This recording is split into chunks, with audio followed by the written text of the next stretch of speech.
Ahora nos levantamos temprano. Vamos a ir a Xel-Há y a Tulum. Tulum ya fuimos la vez pasada, pero como pueden ver en el video que subí hace como año y medio, un año, no sé, el agua tenía mucho sargazo, era como algas cafés feas y pues se veía mal, así que vamos a ir otra vez para tomar fotos chidas, bonitas y verlo Tulum como debe de ser, sin sargazo. Ahorita vamos ya a desayunar y ya, a Xel-Há nunca hemos ido, así que vamos a ver qué tal. Tenemos un poco de prisa porque el autobús viene por nosotros ahorita a las 8:20.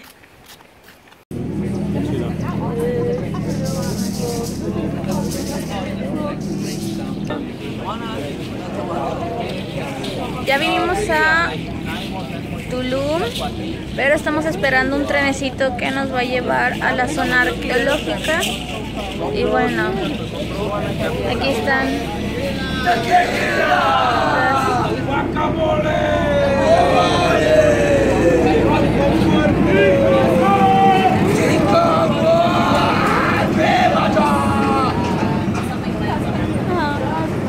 Están haciendo todo eso y ya llegó el trenecito acá y ya nos vamos.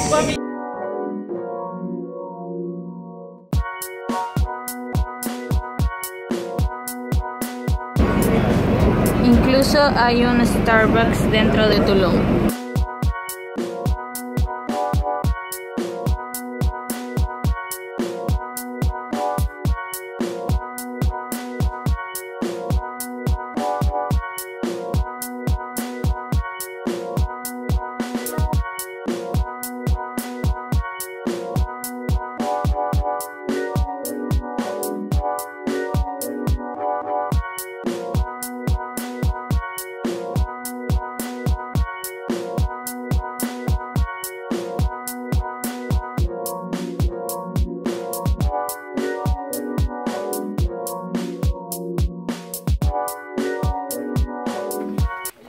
Muy bueno porque no es tan caliente, es temprano, no hay mucha gente.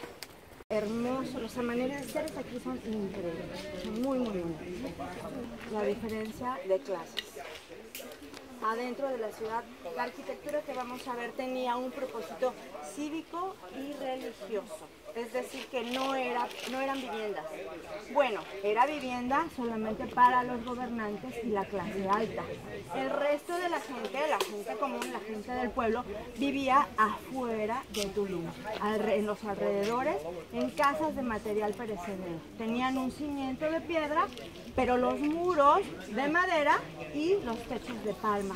Por eso no hay mucha evidencia, no se sabe exactamente el número de personas que vivían alrededor de Tulum, porque claro, con el tiempo este material se puede deshacer. El esplendor de esta ciudad fue en el siglo XIII, pero fue construida, hay evidencia que fue construida desde el siglo V. Es uno de los últimos adoratorios mayas. Esto no le resta importancia, al contrario, porque a ellos fue a los que les tocó enfrentarse con la nueva civilización. Los europeos llegar aquí a México. Bueno, todos los mayas de la región. Tenemos, para entender mejor quiénes fueron los mayas, porque vimos los mayas no sabemos bien. Antes el continente americano estaba despoblado, no había seres humanos, solamente había animales y plantas.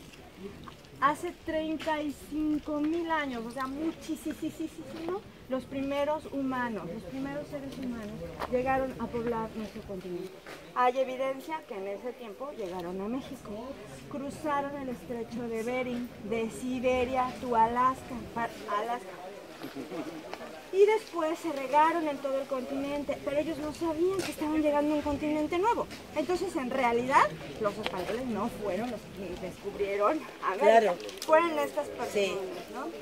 Lamentablemente no tenemos sus nombres para honrarlos. Bueno, después que se distribuyeron en todo el continente, no solo en México, en el norte y en el sur, hubieron varios grupos y con el tiempo fueron desarrollándose y fueron desarrollando civilizaciones. La maya no fue la única, hay hubo muchas otras civilizaciones en todo el continente. La maya fue una de las más importantes, por eso es tan famosa, porque alcanzaron niveles de conocimiento muy altos. ¿Cómo fue que lo hicieron? Bueno, descubrieron la agricultura, tuvieron tiempo para pensar, para hacerse preguntas filosóficas. Ellos no eran marcianos, digo, hay teorías de que eran extraterrestres por todo el conocimiento que desarrollaron. Eran seres humanos como nosotros, pero en las condiciones apropiadas. Y desarrollaron esta civilización sin la influencia de otras civilizaciones, de Europa o de Asia, por ejemplo.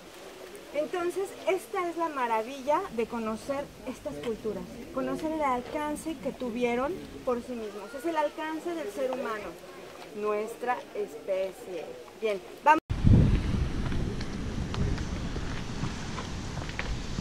Ja, ese fue chido. Más un poquito si quieren tomar fotos, porque ya vamos a regresar por aquí. Para entrar al túnel del Tigre. ¡Wow! ¡Qué lindo!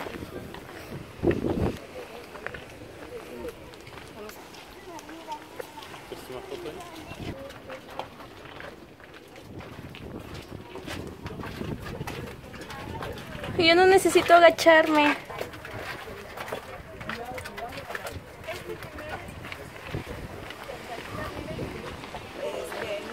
Sí.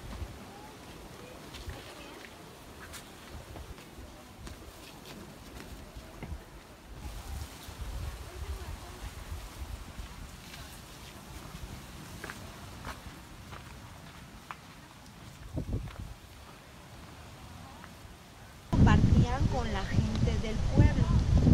Ellos conservaban el conocimiento. Algo que hace que la sociedad maya fuera considerada una civilización adentro de la zona ritual, cívica, y el resto de la gente vivía afuera. ¿Por qué? Porque él tenía privilegios. El segundo periodo de las grandes, había comida para todos, tenían una red muy grande de comercial, una red comercial, exportaban e importaban productos, es decir que todo funcionaba a la perfección.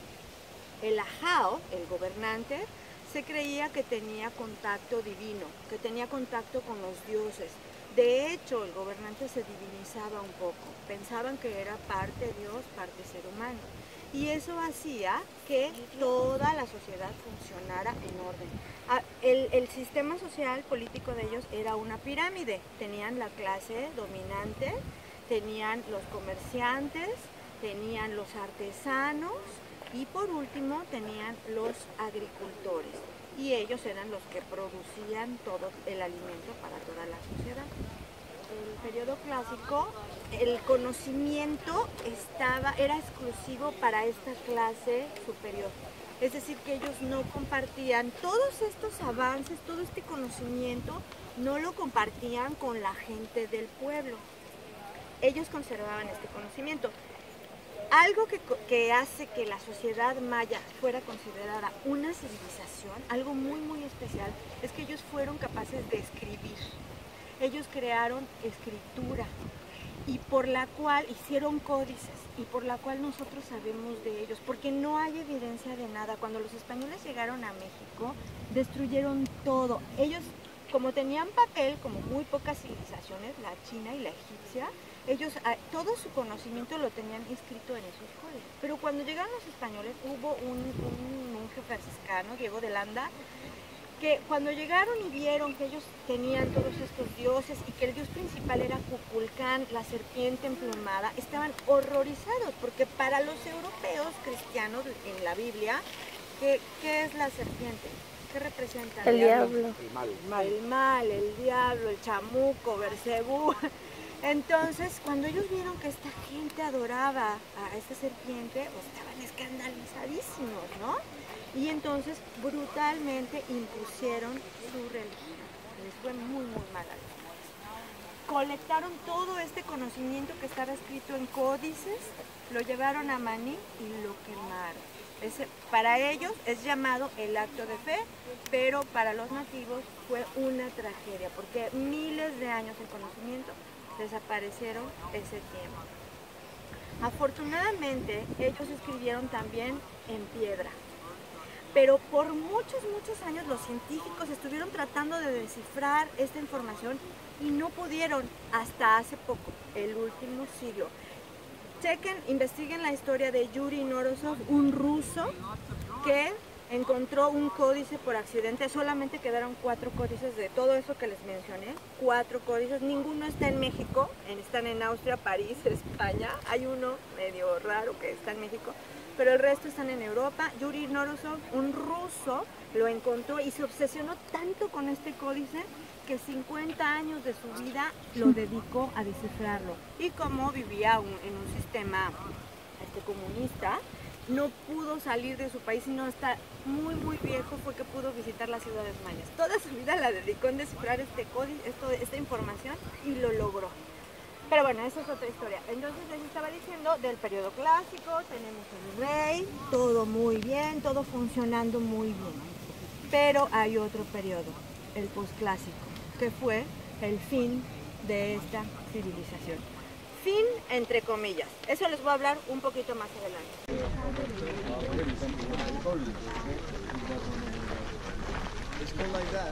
Vente para acá.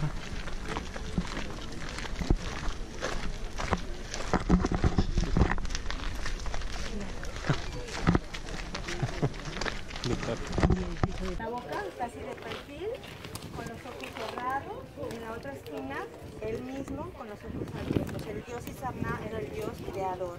En el centro vemos imágenes de su esposa, la diosa Ixchel, diosa de la fertilidad. Algo importante en este edificio es que adentro se encontraron frescos, se encontraron pinturas y ahí se ha encontrado mucha información de esta cultura, por eso sabemos, porque los han analizado. Vemos restos de pintura todavía, imágenes pequeñas de fetos que están agarrando el cordón umbilical. Hay evidencia de que muchas mujeres venían cuando querían tener bebés o cuando querían pedir por el bienestar de sus hijos, venían a ofrendarle flores a esta diosa. En la parte del frente del edificio vemos este monolito, esta piedra, que es la que les mencioné, donde ellos escribían. Y afortunadamente que se ha podido descifrar esta escritura, es que sabemos muchas cosas de los mayas. La investigación sigue, tenemos un Instituto Nacional de Antropología en México, no solamente en México, en otros países están muy interesados en esta cultura, y por eso es porque nosotros ahora sabemos de ellos y tenemos mucho que aprender de ellos.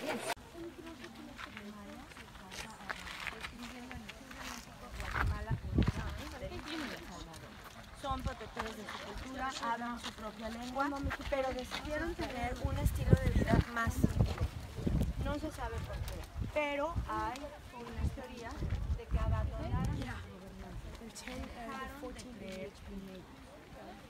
Se dice que hubo una sequía, de hecho está probado, una sequía de 80 años. Barrera arrecifal, la segunda más grande del mundo. La primera está en Australia, la segunda es esta.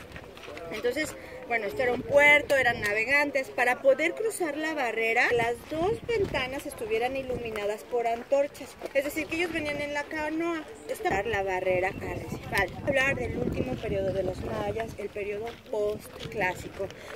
El arte no era tan buena, la escritura era mala en comparación al periodo clásico. Entonces, de esta manera se sabe que hubo un declive de esta cultura. Hay una teoría, no se sabe qué pasó, abruptamente las ciudades fueron abandonadas. Hay evidencia de que la gente abandonó sus ciudades y se fue a vivir a la selva. Los mayas no desaparecieron. Tenemos 7 millones de mayas hasta ahora, viviendo en el sur de México, Guatemala, Honduras, Belice y El Salvador. Son protectores de su cultura, hablan su propia lengua, pero decidieron tener un estilo de vida más simple. No se sabe por qué, pero hay unas teorías de que abandonaron a sus gobernantes, dejaron de creer en ellos.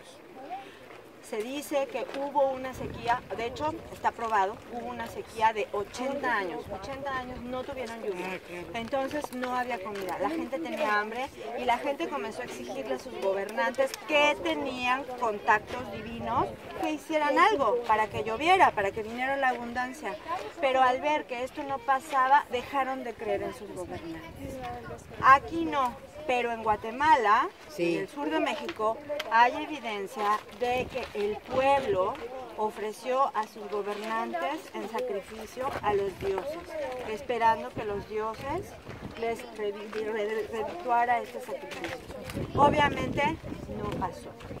Entonces la gente se dio cuenta de que era muy caro para ellos sostener esta clase alta, esta clase pudiente, y decidieron abandonarlos e irse a la selva. Como les digo, se dice decadencia, se dice colapso.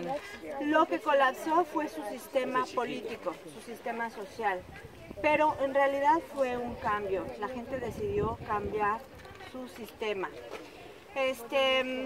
¿Cómo? Bueno, pues ofrendando a sus gobernantes y dejando de creer en él, pensando hacer esa bonita tradición otra vez con nuestros políticos. Preservar las costumbres. Exacto, porque nuestra economía es muy mala, entonces tal vez si ofrecemos al presidente, todo mejore. Bueno, creo que nos está pasando en todo el mundo lo mismo, ¿verdad? Con los políticos. Oh, qué bonito, ahora sí está como debía, no como la vez pasada con un chorro de sargazo.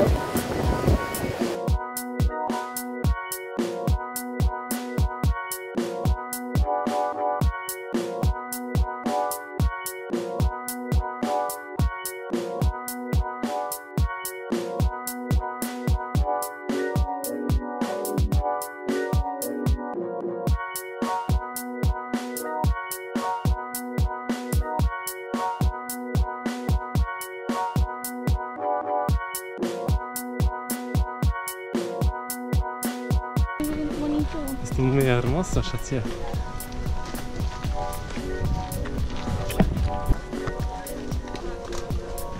Oh, va a ser hermoso. Órale, hoy sí. Sí, hoy sí.